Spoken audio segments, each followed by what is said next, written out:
নমো ভগবতে বাসুদেবায়। ওং নমো ভগবতে বাসুদেবায়। ওং নমো ভগবতে বাসুদেবায়।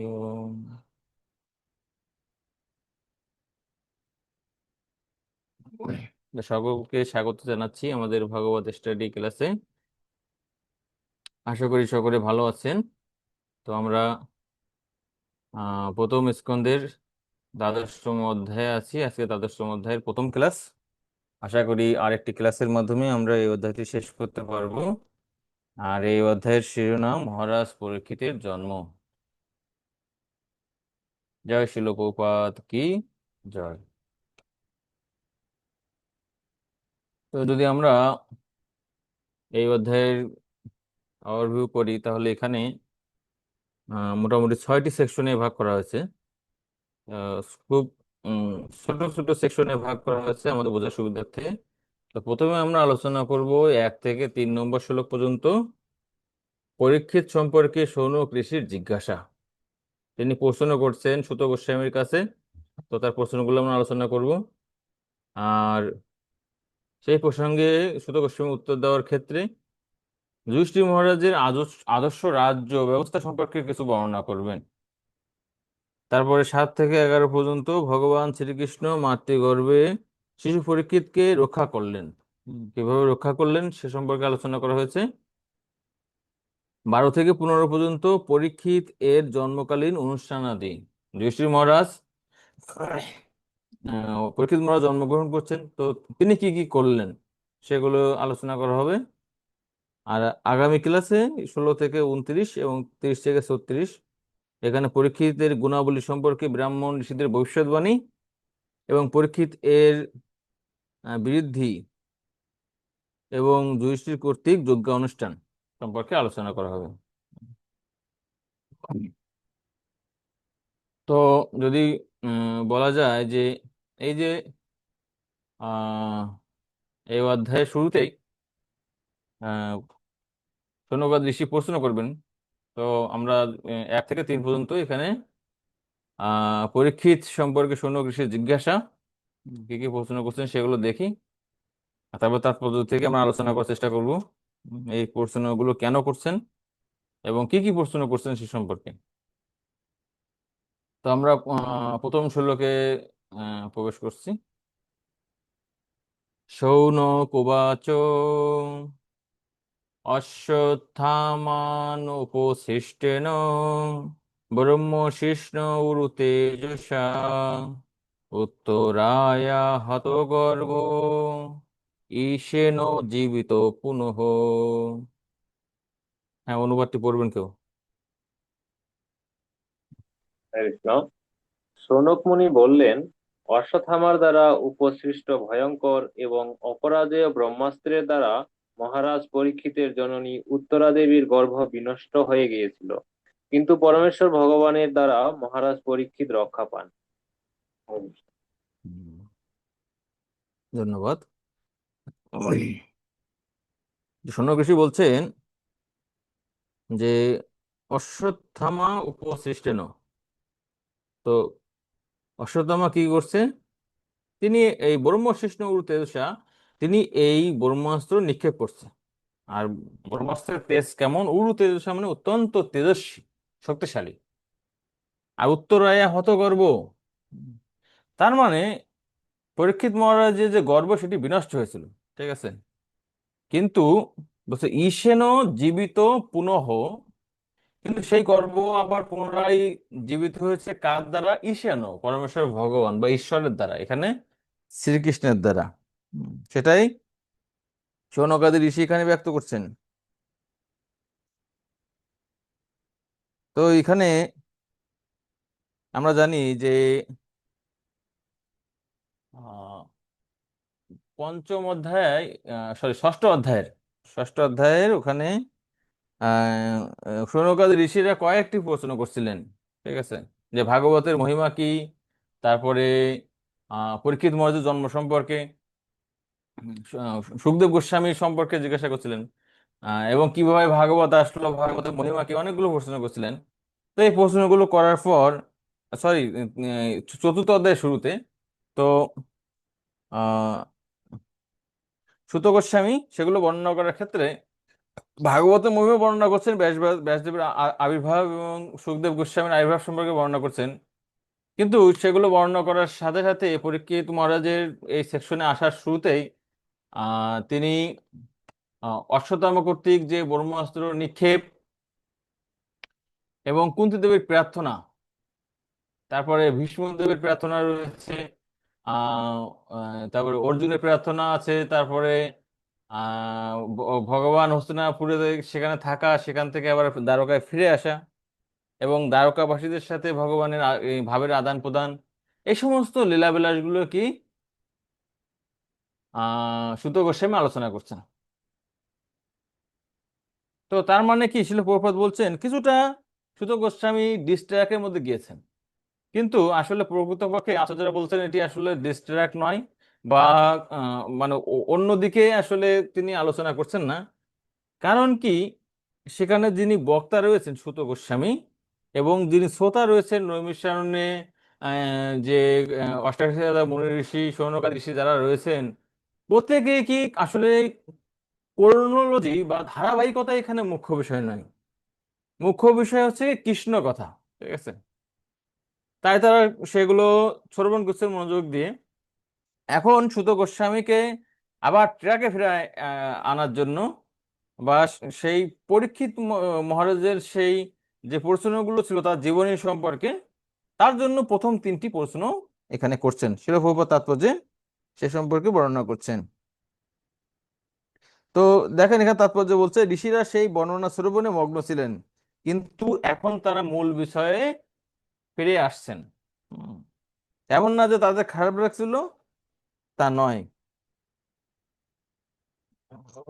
তাই সেই সপ্তম অধ্যায়ে যে অশ্বত্থামা কর্তৃক ব্রহ্মাস্ত্র নিক্ষেপ, হুম, সেইখানে আবার ফিরে আসছেন।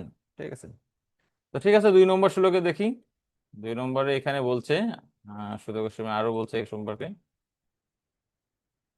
তস্য জন্ম মহাবুদ্ধে কর্মাণি চ মহাত্মনঃ নিধনম চ যথা আবিশৎ পেত্তগতবান যথা। হ্যাঁ, অনুবাদটি পড়বেন। হরে কৃষ্ণ। অতীব বুদ্ধি সম্পন্ন এবং পরম ভক্ত মহান সম্রাট পরীক্ষিত কেমন করে জন্ম নিয়েছিলেন, কেমন করেই বা তার মৃত্যু হলো, এবং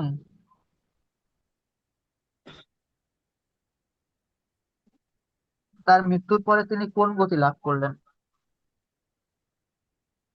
হরে কৃষ্ণ।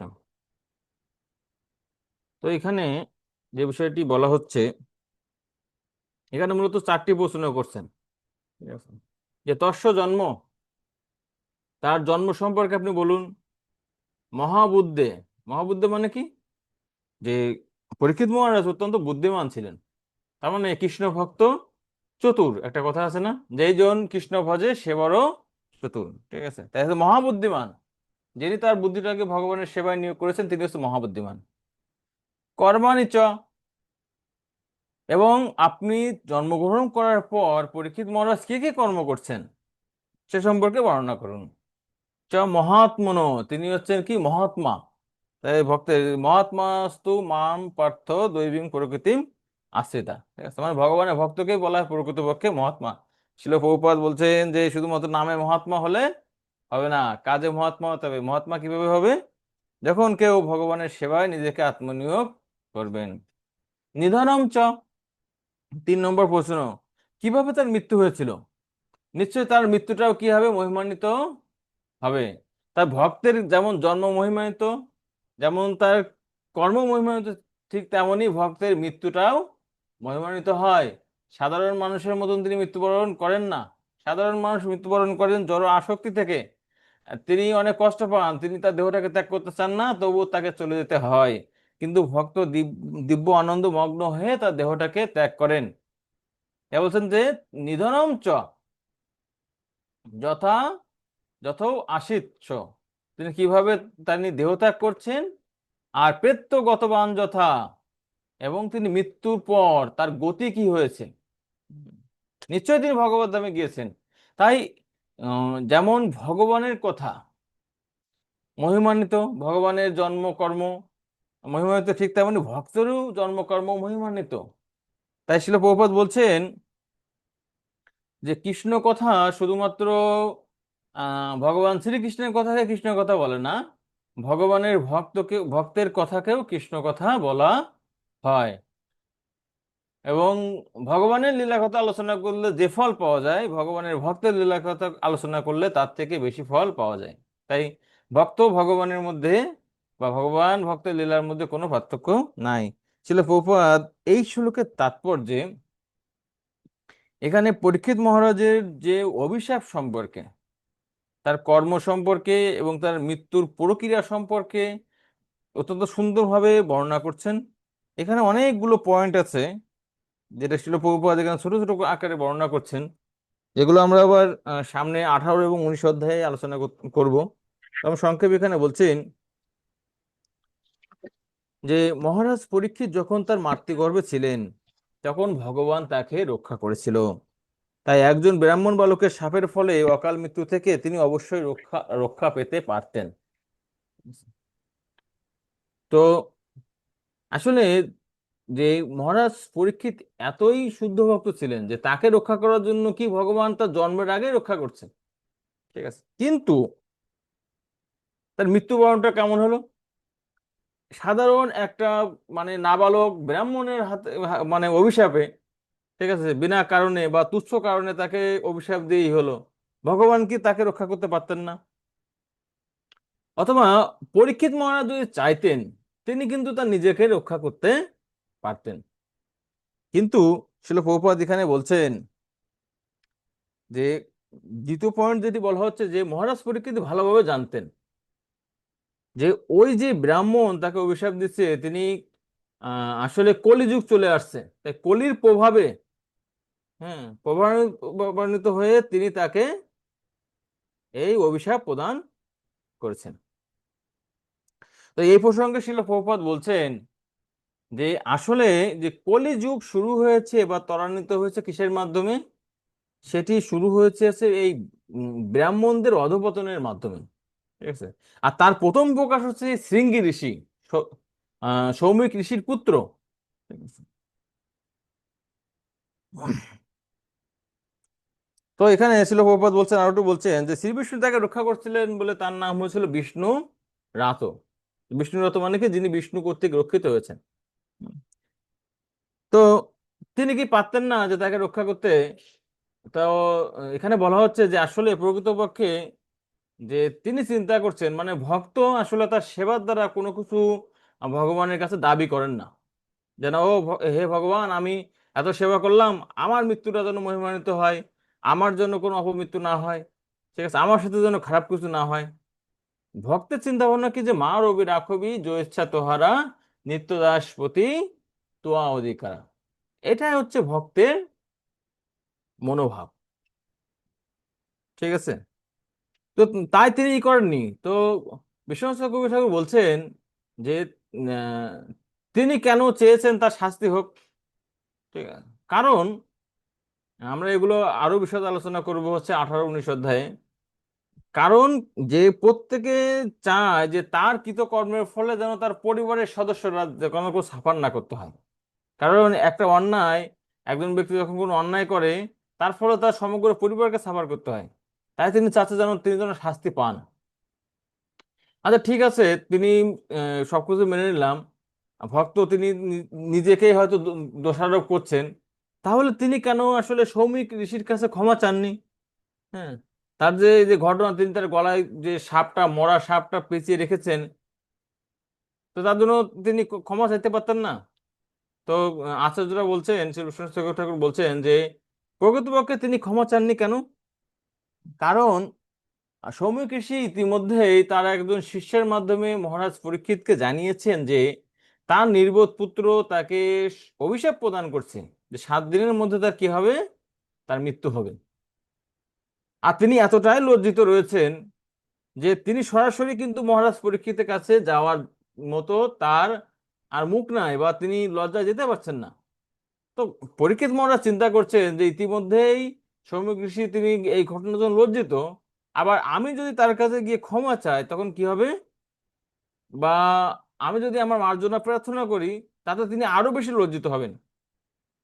তাই সৌম্যক ঋষির একে যাতে তিনি আর লজ্জিত না হন, বা তিনি যাতে বিব্রত না হন, সেজন্য তিনি তার কাছে গমন করেননি।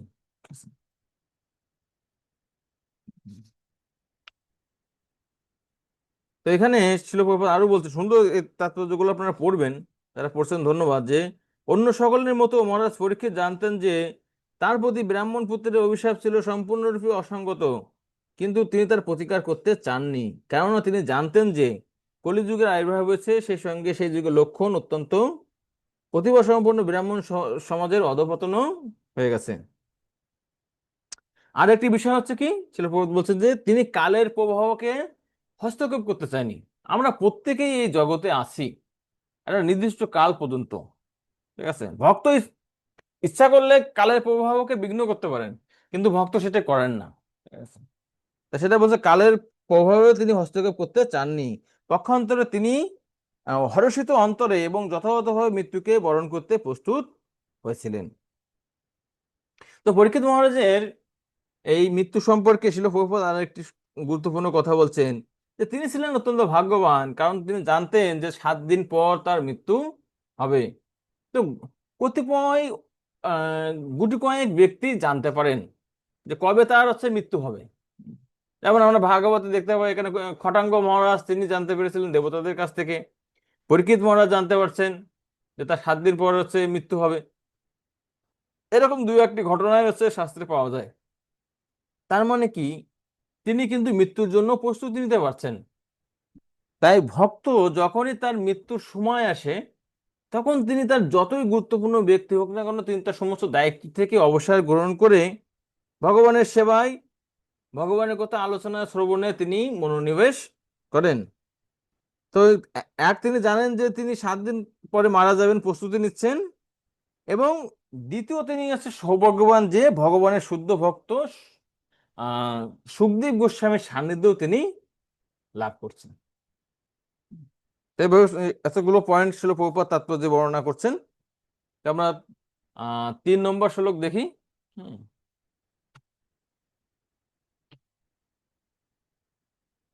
তাদিদম সত্যম ইচ্ছাম গদিতম যদি মনসে বুড়িহীন চোদ্দাধাননম যশ জ্ঞান যশ জ্ঞানদম ইচ্ছুক।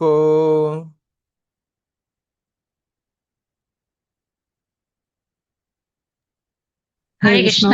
কৃষ্ণ। প্রণাম। পড়েন বাবু। হরে কৃষ্ণ। প্রণাম। যে মহারাজ পরীক্ষিতের কাছে শ্রী সুখদেব গোস্বামী অপ্রাকৃত তত্ত্বজ্ঞান প্রদান করেন, আমরা সকলে শ্রদ্ধা সহকারে তার কথা শুনতে চাই। দয়া করে এই বিষয়ে কিছু বলুন। হরে কৃষ্ণ। হরে কৃষ্ণ।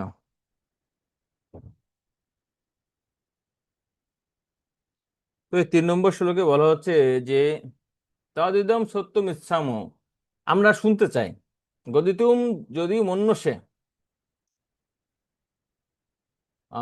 বুরুহি ন শ্রদ্ধা ধানস্য যস্য জ্ঞানম অদাত ইচ্ছুক। যে তিনি সুখদেব গোস্বামী তাকে যে অপরাকৃত তত্ত্বকথা প্রদান করেছেন, আমরা সেগুলো শুনতে চাই, আপনি সেগুলো আমাদের কাছে বর্ণনা করুন। তো এখানে আসলে অপরাকৃত কথা, কৃষ্ণ কথা শ্রবণের আগ্রহ সম্পর্কে এখানে বর্ণনা করা হচ্ছে। শিল প্রভুপাদ তাৎপর্য এখানে বলছেন, সুখদেব গোস্বামী মহারাজ পরীক্ষিতকে তার জীবনের শেষ 7 দিন ধরে দিব্য জ্ঞান প্রদান করেছিলেন, এবং মহারাজ পরীক্ষিত একজন শ্রদ্ধাবান শিষ্যের মতো যথাযথভাবে তা শ্রবণ করেছিলেন। তাই শ্রীমদ্ ভাগবতে আদর্শ বক্তা এবং আদর্শ শ্রোতাকে বক্তা সুখদেব গোস্বামী এবং শ্রোতা হচ্ছে পরীক্ষিত মহারাজ। তো শিল প্রভুপাদ বলছেন যে আমাদের ভক্তাঙ্গের 9টি যে অঙ্গ রয়েছে, তার মধ্যে শ্রবণ এবং কীর্তন হচ্ছে প্রথম 2টি অঙ্গ, ঠিক আছে। তো তাদের এই প্রচেষ্টা কিন্তু সফল হয়েছিল। তাই না? এই প্রকার, কিন্তু আমাদের জন্য শিল প্রভুপাদ বলছেন এই প্রকার ঐকান্তিক শ্রবণ এবং কীর্তনের ফলে দিব্য জ্ঞান লাভ হয় এবং এছাড়া অন্য কোনো উপায়ে তা সম্ভব নয়। তো আমরা যদি দিব্য জ্ঞান লাভ করতে চাই, একটা মাত্র উপায়ে সম্ভব, সেটি হচ্ছে কি যে যথার্থ মাধ্যম থেকে, ঠিক আছে, এই ভাগবত কথা শ্রবণ করা। আমাদের অটোমেটিক্যালি আমাদের দিব্য জ্ঞান নিজের মধ্যে মধ্যে প্রকাশিত হবে। আর এইটি এই দিব্য জ্ঞান যে গুরুদেবের মাধ্যমে শিষ্যের কাছে পৌঁছায়, কিন্তু তথাকথিত কিছু সন্ন্যাসী বা গুরুদেব, উম, তো প্রভুপাদ এখানে বলছেন যে আসলে এই যে কথাটি, এটা আছে একটা সংগঠনের, ঠিক আছে, তার শিষ্য গুরুদেব সম্পর্কে বলছেন যে কিভাবে গুরুদেবের শক্তি শিষ্যের মাঝে পৌঁছায়। বলছেন এটা হচ্ছে ইলেকট্রিসিটির মতো, বিদ্যুতের ঝটকার মতো। গুরুদেব শিষ্যের মাথায় হাত দিবে আর তখন একটা কারেন্টের শক প্রাপ্তির মতন মানে ঝাঁকি লাগবে, তার ফলে শিষ্য অজ্ঞান হয়ে যেতে পারেন এবং তার ফলে গুরুদেব থেকে সমস্ত জ্ঞান শিষ্যের মধ্যে প্রভাবিত হয়। তো শিল প্রভুপাদ বলছেন কিন্তু প্রকৃতপক্ষে এই সুখদেব গোস্বামী যে জ্ঞান পরীক্ষিত মহারাজের হৃদয়ে স্থাপন করেছে, তার ফলে কিন্তু পরীক্ষিত মহারাজ কিন্তু কোনো বৈদ্যুতিক শক প্রাপ্ত হননি, ঠিক আছে। তিনি শ্রবণের মাধ্যমে সেই জ্ঞান লাভ করেছিলেন। দিব্য জ্ঞান লাভ করার একমাত্র উপায় হচ্ছে সদ্গুরুর কাছ থেকে শ্রবণ করা। হুম। তো শিল প্রভুপাদ লাস্টের লাইনটা দেখেন, অত্যন্ত সুন্দর একটি লাইন। সেই পন্থাটি সরল, তবে একনিষ্ঠ ব্যক্তিরাই কেবল তা ঈপ্সিত ফল লাভ করতে পারে। শ্রবণের মাধ্যমে কারা সেই ফল লাভ করতে পারবে? যারা একনিষ্ঠ, ঠিক আছে। ওই কোনো ধরনের ম্যাজিক বা কারেন্টের ঝটকার মাধ্যমে দিব্য জ্ঞান পাওয়া যায়, এগুলো ভাওতাবাজি ছাড়া কিছুই নয়। কারণ শাস্ত্রে বলছে সেবন মুখহি যোগ্যদেও স্বয়ং এব স্ফুতদ। যিনি সেবা করবে গুরুদেবের, তদ্বিদ্ধি পরিপাতেন পরিপোষণ সেবয়া উপদেশন্তি তে জ্ঞানম জ্ঞানীন তত্ত্ব দর্শিন। পরিপোষণ সেবা, ঠিক আছে, শরণাগত হওয়া, এর মাধ্যমে গুরুদেবকে সন্তুষ্ট করতে বলে তিনি অটোমেটিক্যালি তখন তার জ্ঞানটা প্রদান করবেন বা অটোমেটিক্যালি আসবে আমার কাছে। আর সেটাই হচ্ছে পন্থা। তা সে সম্পর্কে এই তিনটি প্রশ্ন করছেন, ঠিক আছে। প্রথম প্রশ্ন করছেন যে আহ, অশ্বত্থামা ঋষের ফলে কি হয়? পরীক্ষিত মহারাজের গর্ভ বিনষ্ট হয়, ভগবান হচ্ছে ই করে, এটা জেনারেল কথা। দ্বিতীয় নম্বর ইসে চারটি প্রশ্ন করেন, সেটি হচ্ছে তার জন্ম, কর্ম, তার হচ্ছে দেহত্যাগ এবং দেহত্যাগের পথের গতি। আর 3 নম্বর শ্লোকে হচ্ছে যে শ্রীমদ্ ভাগবতের কথা। 3 নম্বর শ্লোকে বলছেন এখানে 5 নম্বর প্রশ্ন বলা যায় যে সেই পরীক্ষিত মহারাজ এবং সুখদেব গোস্বামীর মধ্যে যে অপেক্ষিত আলোচনা হয়েছে, সেই আলোচনা সম্পর্কে আপনি বলুন, আর আমরা সেটি শুনতে চাই। তো সব মিলায় এখানে 5টি প্রশ্ন এখানে করছেন। তো তার উত্তরে সুত গোস্বামী এখন আবার সেই পরীক্ষিত মহারাজের জন্ম সম্পর্কে বর্ণনা করবেন। তো পরীক্ষিত মহারাজের জন্ম সম্পর্কে এখানে 12 অধ্যায়ে তার জন্ম সম্পর্কে বর্ণনা করবেন। 13 অধ্যায়ে তার জন্মের পরে কি হয়, ধৃতরাষ্ট্র বিদুরের কথায় তিনি দেহত্যাগ করেন এবং সিদ্ধি লাভ করেন। তারপরে ভগবান শ্রীকৃষ্ণের হম পরীক্ষিত মহারাজের ইসের মধ্যেই ভগবান শ্রীকৃষ্ণ সমস্ত যাদবদেরকে নিয়ে তিনি ভগবদ্ধামে গমন করেন। আর তখন এই পঞ্চপাণ্ডব পরীক্ষিত মহারাজকে রাজ্য অর্পণ করে তিনি কি করেন, তারা পঞ্চপাণ্ডব তারা এবং দ্রৌপদী, হুম তারা ওই মহাপ্রস্থান লীলা সম্পাদন করেন এবং তারপরে পরীক্ষিত মহারাজ কলিকে দমন করেন। হ্যাঁ, পরীক্ষিত মহারাজ কর্ম সম্পর্কে বলা হচ্ছে। এবং এক পর্যায়ে তিনি এই যে যে সৌমিক ঋষির গলায় সর্প দেন, অভিশাপ প্রাপ্ত হন এবং সুখদেব গোস্বামীর সান্নিধ্য লাভ করেন। আর তার কাছে তিনি মৃত্যু পথযাত্রীর কর্তব্য সম্পর্কে জিজ্ঞাসা করেন। তার মানে এই অধ্যায়ের বাকি অংশ এই পরীক্ষিত মহারাজের এই বিভিন্ন ঘটনা প্রবাহ এবং তার সাথে আনুষঙ্গিক ঘটনা প্রবাহ নিয়ে আলোচনার মাধ্যমে এই অধ্যায় শেষ করা হয়েছে। ঠিক আছে, আমরা পরের শ্লোকে যাই। তো 4 থেকে 6 পর্যন্ত এই 3টি শ্লোকে এখানে যুধিষ্ঠির মহারাজের আদর্শ রাজ্য শাসন ব্যবস্থা সম্পর্কে আলোচনা করা হয়েছে। তো কেন পরীক্ষিত মহারাজের জীবনীর মধ্যে, জন্মের মধ্যে যুধিষ্ঠির মহারাজের রাজ্য শাসন সম্পর্কে বলা হচ্ছে? কারণ পরীক্ষিত মহারাজের জন্মের পূর্বেই এটি দেখানো হচ্ছে যে পরীক্ষিত মহারাজ কোনো সাধারণ বংশের ছেলে নয় বা সাধারণ বংশে তিনি জন্মগ্রহণ করেননি। তিনি একজন রাজর্ষি মহারাজ যুধিষ্ঠির এবং তার পূর্বতম মহান যে যে তার রাজবংশ সেই পরিবারে তিনি জন্মগ্রহণ করছেন। আর সেক্ষেত্রে যুধিষ্ঠির মহারাজের, ঠিক আছে, এই আদর্শ রাজ্য শাসন ব্যবস্থা সম্পর্কে এখানে আলোচনা করা হচ্ছে। তো 4 নম্বর শ্লোক আমরা দেখব। সুত উবাচ অপিপালধর্মরাজ পিতৃবদ রঞ্জয়ন প্রজাঃ নিস্পৃহ সর্বকামেভ্য কৃষ্ণ পদানুসেবয়া। পড়েন। হরে কৃষ্ণ। শ্রী সুত গোস্বামী বললেন, মহারাজ যুধিষ্ঠির তার রাজত্বকালে সকলকে সুখ সমৃদ্ধি প্রদান করেছিলেন। তিনি ছিলেন ঠিক তার পিতার মতো। ভগবান শ্রীকৃষ্ণের পাদপদ্ম নিরন্তরভাবে সেবা সম্পাদনের ফলে তিনি ব্যক্তিগত উচ্চাকাঙ্ক্ষা এবং সকল প্রকার ইন্দ্রিয় পরিতৃপ্তির বিষয় থেকে মুক্ত ছিলেন। হরে কৃষ্ণ। তো এখানে সুত গোস্বামী বলছেন যে অপিলব্ধ ধর্মরাজ, যে ধর্মরাজ যুধিষ্ঠির কি করছেন, যে সমস্ত ধরনের সুযোগ সুবিধা তিনি প্রদান করছেন কাদেরকে? প্রজাদের।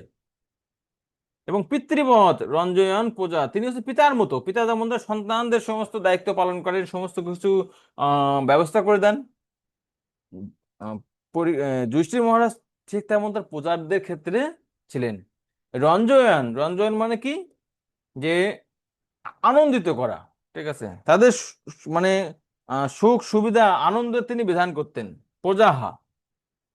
তো শিল প্রভুপাদ এখানে প্রজা শব্দের বলছেন, প্রজা শব্দের অর্থ কি? যে রাজ্যে যারা যারা থাকেন সকলেই হচ্ছে প্রজা। সে পশু পক্ষী হতে পারে,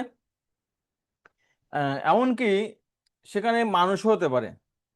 তো শিল প্রভুপাদ এখানে বলছেন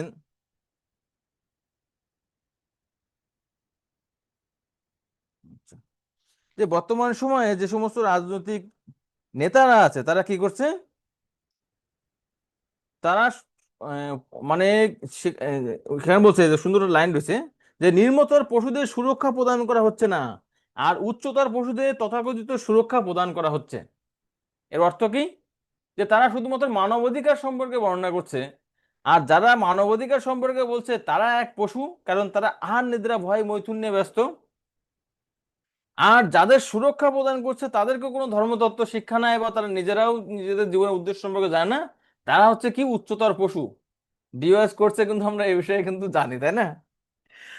তাই সেটাই বলছেন যে নিম্নতর পশুদেরকে, যারা অরিজিনাল পশু, তাদের তো কোনো সুরক্ষাই প্রদান করা হচ্ছে না, প্রজা হিসেবে গুনছে না। আর যাদেরকে প্রজা হিসেবে মানছে তথাকথিত পশুদেরকে, সরি, আর উচ্চতর পশুদেরকে তথাকথিত সুরক্ষা প্রদান করা হচ্ছে। মানে খুব কিন্তু ভারী ভারী কথা কিন্তু ছিল প্রভুপাদ তার তাৎপর্য কিন্তু প্রদান করে থাকেন, ঠিক আছে, যাতে হিট লাগে যে আসলে যে না আমাদের অবস্থানটা এখানে কি। কিন্তু এখানে বলছে যে রঞ্জয়ন প্রজা, প্রজা বলতে পরীক্ষিত মহারাজ, সরি, যুধিষ্ঠির মহারাজ তার রাজ্যে সকলের তিনি হচ্ছে মানে বসবাস এবং অন্যান্য সুযোগ সুবিধা সুব্যবস্থা তিনি করেছিলেন। আর নিষ্পৃহ সর্বকামেভ্য, তিনি সমস্ত কামনা বাসনার প্রতি কি ছিলেন? তার কোনো বাসনা ছিল না। আর কৃষ্ণ পাদা অনুসেবয়া, তিনি ছিলেন ভগবান শ্রীকৃষ্ণের পাদপদ্মের প্রতি অত্যন্ত আকর্ষিত ছিলেন। ক্লিয়ার? তো এখানে আচার্যরা বলছেন যে এখানে তার রাজ্যের 4টি বিষয় বলছে যে তিনি ছিলেন পিতৃবৎ, প্রজাদের সমস্ত আনন্দ বিধানের ব্যবস্থা করছেন, নিষ্প্রিয়। তো এই 3টি বিষয়, 3টি গুণ আসবে কখন? যখন কৃষ্ণ পাদা অনুসেবয়া, যখন কেউ ভগবান শ্রীকৃষ্ণের ভক্ত হবে অটোমেটিক্যালি তখন বাকি 3টি গুণ আসবে। তো আধুনিক যে সমস্ত মানে রাজারা রয়েছে তাদের মধ্যে কি, তারা যতই 3টা গুণ দেখাতে চাক না কেন, লাস্টের গুণটি ভগবানের ভক্ত না হলে অন্য গুণগুলো কখনোই তাদের মধ্যে বিরাজ করতে পারে না। আর এই শ্লোকেই ছিল সুত গোস্বামী একজন কৃষ্ণ ভাবনাময় আদর্শ নেতার গুণাবলী সম্পর্কে বর্ণনা করছেন। আচ্ছা, পরের শ্লোকটা দেখি।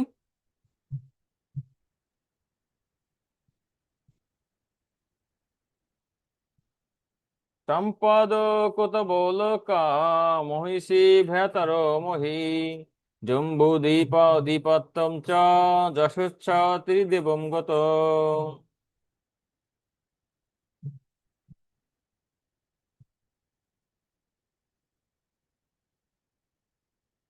পড়েন।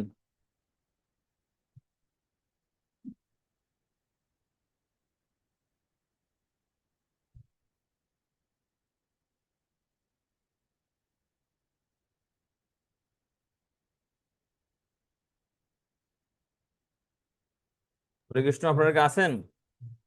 হরে কৃষ্ণ। যুধিষ্ঠির মহারাজের পার্থিব ঐশ্বর্যের কথা, অর্থাৎ যে সমস্ত যজ্ঞ অনুষ্ঠানের দ্বারা তিনি উচ্চতর গন্তব্যস্থল প্রাপ্ত হয়েছিলেন তার কথা, তার মহিষীদের কথা, তার পরাক্রমশালী ভ্রাতাদের কথা, তার বিস্তৃত রাজ্যের কথা, এই পৃথিবীর ওপর তার আধিপত্যের কথা এবং তার যশ ইত্যাদির কথা স্বর্গলোকে পৌঁছে গিয়েছিল। তো এখানে বর্ণনা করা হচ্ছে যে পরীক্ষিত মহারাজ বা ভগবানের ভক্ত এতই যশস্বী হন যে স্বর্গলোকের অধিবাসী বা উচ্চ লোকের অধিবাসীরাও তাদের সঙ্গ করতে আশা করেন। তো তার যশ কি অন্যান্য লোকে, অন্যান্য গ্রহ লোকেও সেখানে পৌঁছে গেছে। তো এটাই হচ্ছে ভগবত ভক্তের মহিমা। তো এখানে তাৎপর্যের একদম শেষ লাইনে ছিল, প্রভুপাদ বলছেন মহারাজ যুধিষ্ঠিরের উত্তম যজ্ঞ এবং গুণাবলী এতই মহান এবং যশপূর্ণ ছিল যে স্বর্গলোকের অধিবাসীরা পর্যন্ত তাকে তাদের একজন বলে স্বাগত জানাতে প্রস্তুত ছিলেন। তো যদিও যুধিষ্ঠির মহারাজের এত যশস্বী ছিলেন, কিন্তু তার কি আসলে এই যশের প্রতি কোনো আকাঙ্ক্ষা ছিল, আসক্তি ছিল? তার আসক্তিটা কোথায় ছিল সেটা 6 নম্বর শ্লোকে আলোচনা করা হচ্ছে। তো আমরা এখানে দেখি, কিমতে কামাশুরস্পৃহা মুকুন্দ মনসোদিজাহা অদিজরুহু মুদাম রাঘ্য উদিতস্য যথা ইতরে। হ্যাঁ, পড়েন। হরে কৃষ্ণ। হরে কৃষ্ণ। হে ব্রাহ্মণগণ, মহারাজ যুধিষ্ঠির ঐশ্বর্য এমনই মনোমুগ্ধকর ছিল যে স্বর্গের অধিবাসীরাও তা লাভ করার বাসনা করতেন। কিন্তু যেহেতু তিনি ভগবানের সেবায় মগ্ন ছিলেন, তাই ভগবত সেবায় ভিন্ন অন্য কিছুই তাকে সন্তুষ্ট করতে পারত না। হরে কৃষ্ণ। হরে কৃষ্ণ। তো এখানে দেখেন যে আসলে তার ভগবানের ভক্তের তাকে যদি ঐশ্বর্য প্রদান করা হয়, তিনি ঐশ্বর্যে কখনো মত্ত হন না। যুধিষ্ঠির মহারাজ তাকে এত ঐশ্বর্য প্রদান করছে, কিন্তু তার কিন্তু ঐশ্বর্যের প্রতি কোনো আসক্তি নাই। তার আসক্তি কোথায় রয়েছে? এখানে বলছেন যে অধি যোগ্রু মুদম রাগ্য, আহ মহারাজ যুধিষ্ঠির তিনি আনন্দ লাভ করতেন ক্ষুধিতস্য যথাহিতর। ঠিক একজন যদি খুব ক্ষুধাপ্রাপ্ত হয়, তাহলে যে তখন তার কি, তখন কিন্তু তার মানে ভালো ভালো আহারের প্রতি তার থাকে। ঠিক তেমনি পরীক্ষিত মহারাজের ক্ষুধা কোথায় ছিল? এই যশ এত ঐশ্বর্যের প্রতি কিন্তু ক্ষুধা ছিল না, ছিল ভগবানের প্রতি। এর মধ্যে মুকুন্দ মনসা দ্বিজা, তার মনটা ছিল হচ্ছে মুকুন্দের প্রতি। তো এটাই ছিল পরীক্ষিতের আসলে রাজ্য ব্যবস্থা। ঠিক আছে, সংক্ষেপে কি এখানে আসলে তার রাজ্যের ব্যবস্থা সম্পর্কে খুব কম বলা হয়েছে। এখানে পরীক্ষিত মহারাজের দিব্য গুণাবলী সম্পর্কে আলোচনা করা হচ্ছে। কেন? কারণ দাদুর গুণ বা পূর্বপুরুষদের গুণ কে প্রাপ্ত হয়? তার নাতি প্রাপ্ত হয়। তো যুধিষ্ঠির মহারাজের যদি এই ধরনের গুণ থাকে, তাহলে নাতি হিসেবে পরীক্ষিত মহারাজের কেমন হবে? ঠিক আছে, সে সম্পর্কে একটা ধারণার জন্য এই পরীক্ষিত মহারাজের রাজ্য শাসন ব্যবস্থা সম্পর্কে সংক্ষেপে আলোচনা করা হয়েছে। তো এখন আমরা 7 থেকে 12 নম্বর শ্লোকে এখানে আলোচনা করার চেষ্টা করব ভগবান শ্রীকৃষ্ণ কিভাবে মাতৃগর্ভে পরীক্ষিত মহারাজকে রক্ষা করেন।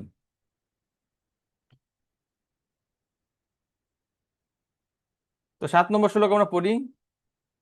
মাতৃগর্ভগত বীর শতদা ভৃগুনন্দন দদর্শ পুরুষ কশ্চিদ দজ্জমান অস্ত্র তেজসা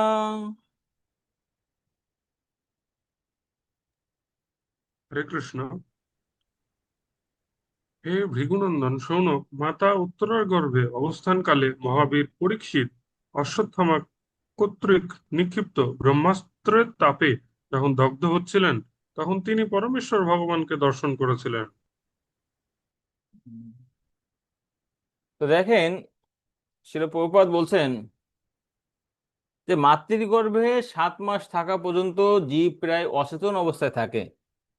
আর এ সম্পর্কে পঞ্চম স্কন্ধে বলা হয়েছে মাতৃগর্ভে জীবের অবস্থান। সরি, ওই কপিল দেব, ঠিক আছে, তা কপিল শিক্ষামৃত ইসে আপনারা ওখানে দেখবেন, তৃতীয় স্কন্ধে লাস্টের দিকে এখানে বর্ণনা করছেন কিভাবে এই যে ভ্রূণের বিকাশ হয়। হুম। তো 7 মাস পরে কি হয়, তখন তখন চেতনা আসে। তো তখন তার কিন্তু তিনি এই যন্ত্রণাগুলো অনুভব করেন।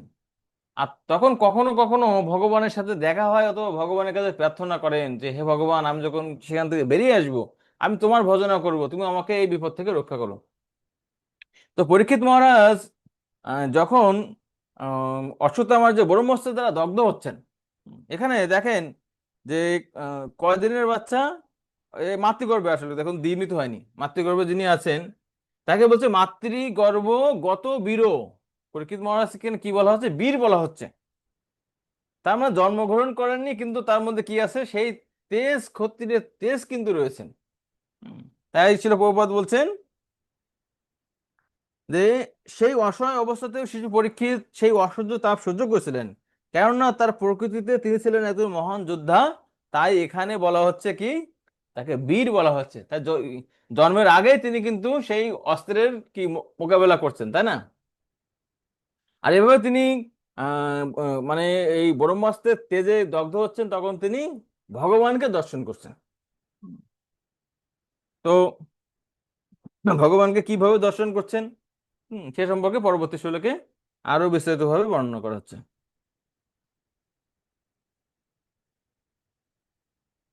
8 নম্বর শ্লোক। অঙ্গুষ্ঠম মাত্রম অমলম স্ফুরৎ পুরটমৌলিনম আপিবত্ত দর্শনম শ্যামম তরিদ বাসম সমচ্যুতম। হরে কৃষ্ণ।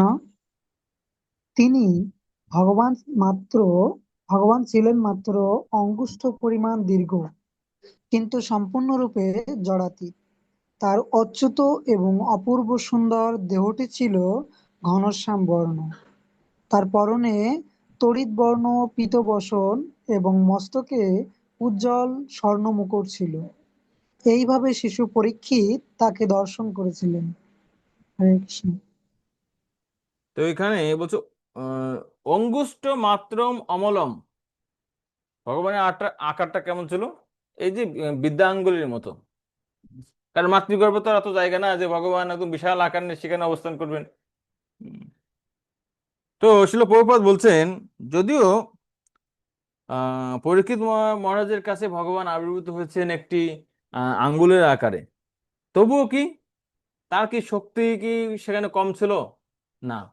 তো ভগবান যে কোনো স্থানে যে কোনো স্বরূপে তিনি বিরাজ করতে পারেন, তাতে তার ঐশ্বর্য, তার শক্তি মতে কোনো কিছুর কি হয় না, কমতি হয় না।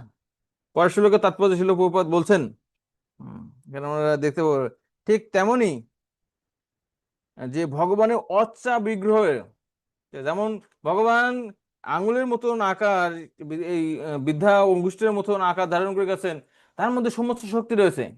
ঠিক তেমনি অচ্চা বিগ্রহ, তার মধ্যে সমস্ত শক্তি রয়েছে।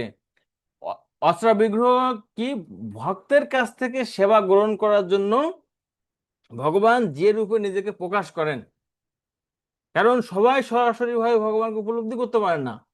তো তাদের কাছ থেকে উপলব্ধি প্রাপ্তর জন্য, অথবা সরাসরি সেবার গ্রহণ করার জন্য ভগবান বিগ্রহ রূপে আবির্ভূত হন। তাই বলে মানুষে বলে যে না, বিগ্রহ তো আমরা ভেঙে ফেললাম, তাহলে সেটা কেমন ভগবান যে নিজেকে রক্ষা করতে পারে না। ঠিক আছে। তো ভগবানের এই বিগ্রহ রূপে আবির্ভাবের কারণ কিন্তু ঐশ্বর্য প্রকাশ নয়, ভক্তের সাথে লীলাবিলাস বা ভক্তের সেবা গ্রহণ করা। তো অনেক বিগ্রহ আবার ঐশ্বর্য মানে প্রদর্শন করে, আমরা দেখতে পাই। তো পরের শ্লোকটা দেখি।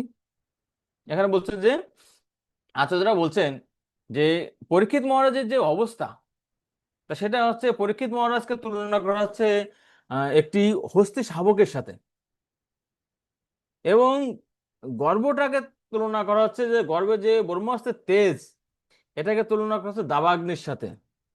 আর ভগবান শ্রীকৃষ্ণের যে পীতবাস, স্ফুরত পুরোটা মৌলিনম, যে ভগবানের যে বস্ত্র সেটা হচ্ছে কি পীতবাস, সেটা হচ্ছে দেখা যাচ্ছে বজ্রপাতের মতো বা বিজলির মতো।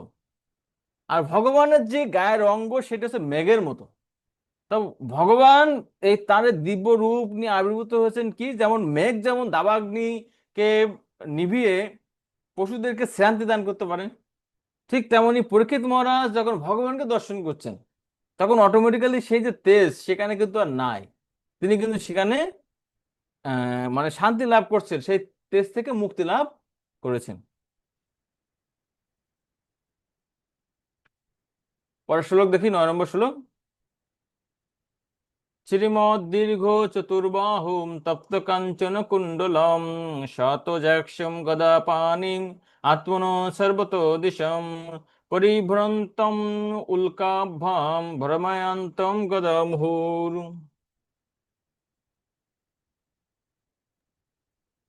হরে কৃষ্ণ। ভগবান ছিলেন চতুর্ভুজ সম্পন্ন। তার কর্ণে ছিল তপ্তকাঞ্চনের কুণ্ডল এবং ক্রোধবশত তার চক্ষু হয়েছিল অরিক্তিম আরক্তিম। তিনি যখন পরিভ্রমণ করেছিলেন তখন তার গদা উল্কার মতো নিরন্তর তার চতুর্দিকে ঘুরছিল। হরে কৃষ্ণ।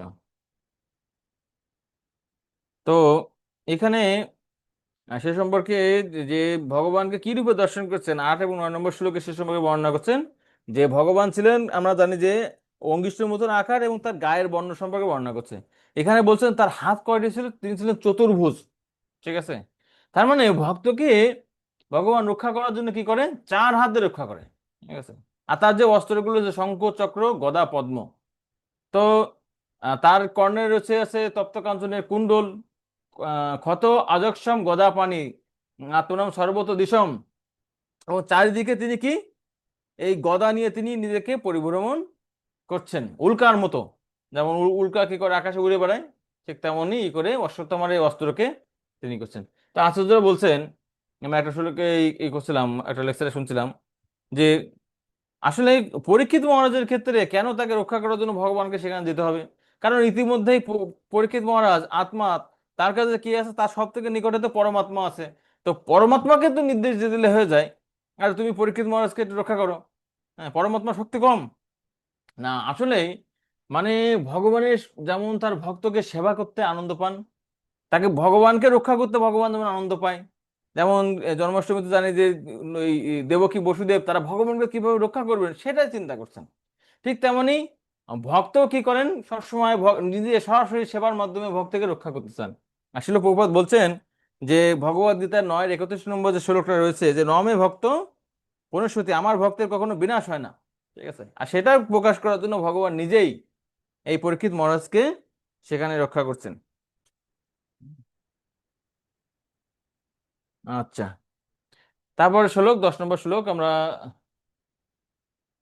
আহ অস্ত্র তেজো সগদায় নিহারমিব গোপতি বিধমন্তম সন্নিকর্ষে পর্যক্ষত ক ইত্যুষৌ।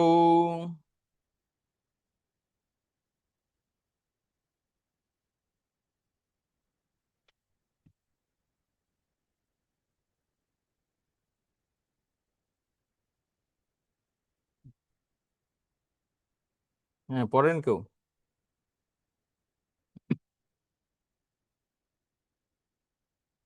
হরে কৃষ্ণ।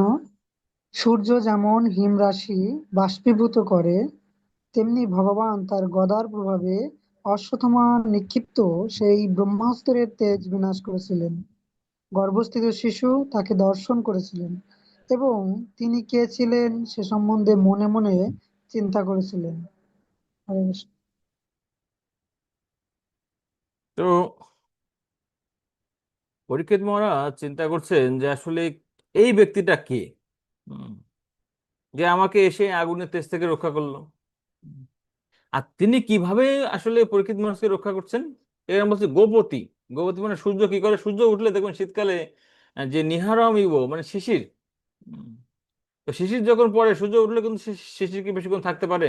ঠিক তেমনি ভগবান আবির্ভূত হয়েছে অশ্বত্থ ব্রহ্মাস্ত্রের তেজ সাথে সাথেই সেখানে বিনষ্ট হয়েছেন। আর সেটা পরীক্ষিত মহারাজ দেখছেন। হুম। এবং চিন্তা করছেন যে এই ব্যক্তিটি আসলে কে। এবং পরীক্ষিত মহারাজ জন্মগ্রহণ করার পরও আমরা দেখতে পাই, ছিল বিশ্বনাথ চক্রবর্তী ঠাকুর বলছেন যে পরীক্ষিত তিনি সকলকে পরীক্ষা করছেন যে কোন ব্যক্তি তাকে গর্ভে রক্ষা করছে। আর এভাবে সকলকে যদি তিনি পরীক্ষা করছেন, পরীক্ষা ইতি পরীক্ষিত, ঠিক আছে, তিনি সকলকে পরীক্ষা করছেন বা করেন, এই জন্য তার নাম হচ্ছে কি পরীক্ষিত। পরের শ্লোক আসি, একাদশ শ্লোক। বিদুরীয় তদ মেয়াত্মা ভগবান ধর্ম গুবিভু মিশত দশমাসস্য তত্রৈবান্ত দদে হরিহি। হরে কৃষ্ণ। এইভাবে শিশু পরীক্ষিতকে দর্শন দান করে স্থান ও কালের অতীত সর্বাধিক ব্যাপ্ত সর্বশক্তিমান ধর্মরক্ষক পরমেশ্বর ভগবান শ্রীহরি অন্তর্হিত হলেন। হরে কৃষ্ণ। হরে কৃষ্ণ। তো ভগবান তাকে কি করছেন, এবার রক্ষা করছেন। এবং আহ আহ, তখন সর্বত পরমেশ্বর ভগবান শ্রীহরি তার কাছ থেকে মানে অন্তর্হিত হলেন। ঠিক আছে। তো এখানে ধর্মগুপ মানে কি, ধর্মের রক্ষক। তো শিল প্রভুপাদ তাৎপর্য বলছেন যে ভগবান হচ্ছেন ধর্মের রক্ষক, তিনি তার ভক্তদেরকে ধর্মাত্মাদের রক্ষা করেন। এমনকি যারা অধার্মিক তাদেরকেও ভগবান রক্ষা করেন, পরোক্ষভাবে রক্ষা করেন তার শক্তির দ্বারা সংশোধনের মাধ্যমে। যেমন বলছে যে এই শক্তিটা কি মহামায়া, মহামায়ার দ্বারা তিনি তাদেরকে কি করেন, তাদেরকে রক্ষা করেন। তো আমরা মোটামুটি তিনটা সেকশন শেষ করলাম। প্রথমে আমরা আলোচনা করলাম যে 1 থেকে 3 শৌনকাদি ঋষি প্রশ্ন করছেন। তারপরে আমরা 4 থেকে 6 পর্যন্ত যুধিষ্ঠির মহারাজের রাজ্য সম্পর্কে আলোচনা করলাম। এবং 7 থেকে 11 পর্যন্ত ভগবান কিভাবে তাকে রক্ষা করছেন, উম, যেটা 7 নম্বর শ্লোকে, 7 নম্বর অধ্যায়ে কিন্তু আলোচনা করা হয়েছিল সম্পর্কে। তো সে সম্পর্কে কিছু শ্লোক আলোচনা করছি। আর এই 12 থেকে 15 পর্যন্ত যুধিষ্ঠির মহারাজ হম যে অনুষ্ঠান করছেন পরীক্ষিত মহারাজের আবির্ভাব তিথি সম্পর্কে, যে সমস্ত নিয়ম নীতিগুলো রয়েছে সেগুলো পালন করেছেন সে সম্পর্কে আলোচনা করা হচ্ছে, কি কি অনুষ্ঠান তিনি করেছেন।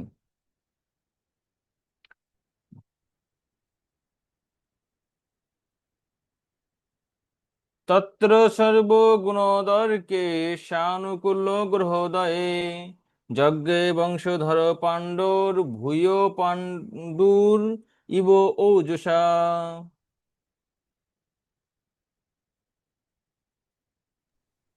হরে কৃষ্ণ। তারপর শুভ গ্রহসমূহ অন্য অন্য অনুকূল গ্রহগণের সঙ্গে সম্মিলিত হলে পাণ্ডু সদৃশ্য তেজস্বী পাণ্ডুর বংশধর জন্মগ্রহণ করলেন। হরে কৃষ্ণ। হরে কৃষ্ণ।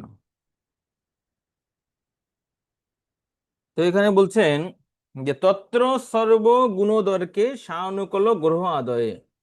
তো যখন সমস্ত গ্রহগুলো অনুকূল পর্যায়ে আসছে বা মঙ্গলময় স্থানে অবস্থান করছেন, যজ্ঞে বংশধর পাণ্ডুর ভূয় পাণ্ডুর ইব ঔজসা, তখন পাণ্ডু সদৃশ তেজস্বী, তার মানে কি, তাতে এই, পঞ্চ পাণ্ডবের যে পিতা পাণ্ডু তার মতো সমস্ত যে তেজ গুণে গুণান্বিত, ঠিক আছে, পরীক্ষিত মহারাজ জন্মগ্রহণ করছেন। তো ভগবান যখন জন্মগ্রহণ করেন তখন সমস্ত গ্রহ নক্ষত্র একদম সঠিক সঠিক অবস্থানে, মঙ্গলজনক অবস্থানে অবস্থান করে। ঠিক তেমনি ভগবানের ভক্ত যখন আবির্ভূত হয় তখনও গ্রহগুলো তখন সুন্দর অবস্থানে অবস্থান করেন। তো তাই এখানে বলা হচ্ছে যে উম সমস্ত যে নক্ষত্র যেগুলো রয়েছে, উম, সেই জন্য যেহেতু মঙ্গলজনক নক্ষত্রগুলো বিশেষ করে ভগবানের ক্ষেত্রে অবস্থান করে, তাই ভগবানের জন্মদিনকে কি বলা হয়, জন্ম জয়ন্তী বলা হয়। যার তার জন্মদিনকে জন্ম জয়ন্তী বলা হয় না।